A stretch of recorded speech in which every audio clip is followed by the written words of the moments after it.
केंद्र सरकार अपने कर्मचारियों और पेंशन धारकों के लिए चल रही central government health scheme CGHS में बड़े बदलाव की तैयारी कर रही है। खबर है कि इसे एक नई इंश्योरेंस आधारित स्वास्थ्य योजना से बदला जा सकता है, जिसका नाम CGEPHIS यानी केंद्र सरकार के कर्मचारी और पेंशन भोगी स्वास्थ्य बीमा योजना होगा। एक मीडिया रिपोर्ट के मुताबिक केंद्रीय कर्मचारियों और पेंशन भोगियों के लिए स्वास्थ्य सेवाओं की रीढ़ कही जाने वाली केंद्रीय सरकार स्वास्थ्य योजना CGHS में पिछले 10 सालों के दौरान बड़े बदलाव हुए हैं। देश भर के करोड़ों सरकारी कर्मचारी और पेंशन भोगी 8वें वेतन आयोग का बेसब्री से इंतजार कर रहे हैं, लेकिन अभी तक इसकी अधिसूचना यानी नोटिफिकेशन जारी नहीं हुआ। अब सरकार ने आधिकारिक तौर पर देरी की वजह बताई है। वित्त मंत्रालय के अनुसार 8वें वेतन आयोग का नोटिफिकेशन इसलिए पेंडिंग है क्योंकि आयोग के टर्म्स ऑफ रेफरेंस को लेकर अलग अलग हितधारकों से सुझाव अभी भी मिल रहे हैं। राज्यसभा में मंगलवार 12 अगस्त को पूछे गए सवाल के जवाब में वित्त राज्य मंत्री पंकज चौधरी ने बताया कि 17 जनवरी और 17 फरवरी 2025 को रक्षा मंत्रालय, गृह मंत्रालय, कार्मिक एवं प्रशिक्षण विभाग यानी DOPT और सभी राज्यों को टर्म्स ऑफ रेफरेंस पर इनपुट देने के लिए पत्र भेजे गए थे। उन्होंने कहा, अभी भी इनपुट मिल रहे हैं, इसलिए आधिकारिक नोटिफिकेशन सही समय पर जारी किया जाएगा। केंद्रीय मंत्री ने साफ किया कि नोटिफिकेशन के बाद ही आयोग के अध्यक्ष और सदस्यों की नियुक्ति होगी। आयोग के गठन की समय सीमा को लेकर पूछे गए सवाल पर मंत्री ने कहा कि नोटिफिकेशन उचित समय पर जारी किया जाएगा और नियुक्तियां भी उसी के बाद होंगी। सरकार ने जनवरी 2025 में 8वें वेतन आयोग के गठन की मंजूरी दी थी।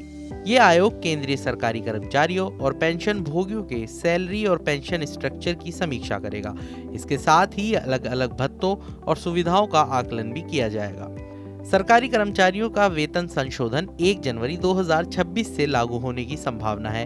हालांकि इसके औपचारिक ऐलान में अभी 1.5 से 2 साल का समय लग सकता है। ऐसे में सरकारी कर्मचारियों और पेंशन भोगियों को बढ़ा हुआ लाभ एरियर के साथ मिलेगा। 7वें वेतन आयोग में फिटमेंट फैक्टर 2.57 था। एक्सपर्ट मानते हैं कि 8वें वेतन आयोग में ये 1.92 से 2.86 के बीच रह सकता है। फिटमेंट फैक्टर जितना ज्यादा होगा, सैलरी में उतनी ही बढ़ोतरी होगी।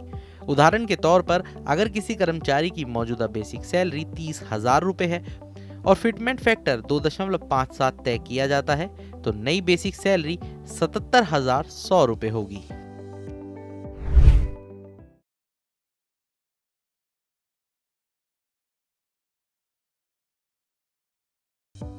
केंद्र सरकार अपने कर्मचारियों और पेंशन धारकों के लिए चल रही central government health scheme CGHS में बड़े बदलाव की तैयारी कर रही है। खबर है कि इसे एक नई इंश्योरेंस आधारित स्वास्थ्य योजना से बदला जा सकता है, जिसका नाम CGEPHIS यानी केंद्र सरकार के कर्मचारी और पेंशन भोगी स्वास्थ्य बीमा योजना होगा। एक मीडिया रिपोर्ट के मुताबिक केंद्रीय कर्मचारियों और पेंशन भोगियों के लिए स्वास्थ्य सेवाओं की रीढ़ कही जाने वाली केंद्रीय सरकार स्वास्थ्य योजना CGHS में पिछले 10 सालों के दौरान बड़े बदलाव हुए हैं।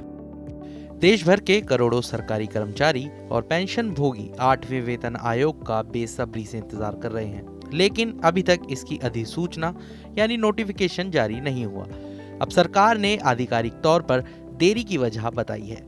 वित्त मंत्रालय के अनुसार 8वें वेतन आयोग का नोटिफिकेशन इसलिए पेंडिंग है क्योंकि आयोग के टर्म्स ऑफ रेफरेंस को लेकर अलग अलग हितधारकों से सुझाव अभी भी मिल रहे हैं। राज्यसभा में मंगलवार 12 अगस्त को पूछे गए सवाल के जवाब में वित्त राज्य मंत्री पंकज चौधरी ने बताया कि 17 जनवरी और 17 फरवरी 2025 को रक्षा मंत्रालय, गृह मंत्रालय, कार्मिक एवं प्रशिक्षण विभाग यानी DOPT और सभी राज्यों को टर्म्स ऑफ रेफरेंस पर इनपुट देने के लिए पत्र भेजे गए थे। उन्होंने कहा, अभी भी इनपुट मिल रहे हैं, इसलिए आधिकारिक नोटिफिकेशन सही समय पर जारी किया जाएगा। केंद्रीय मंत्री ने साफ किया कि नोटिफिकेशन के बाद ही आयोग के अध्यक्ष और सदस्यों की नियुक्ति होगी। आयोग के गठन की समय सीमा को लेकर पूछे गए सवाल पर मंत्री ने कहा कि नोटिफिकेशन उचित समय पर जारी किया जाएगा और नियुक्तियां भी उसी के बाद होंगी।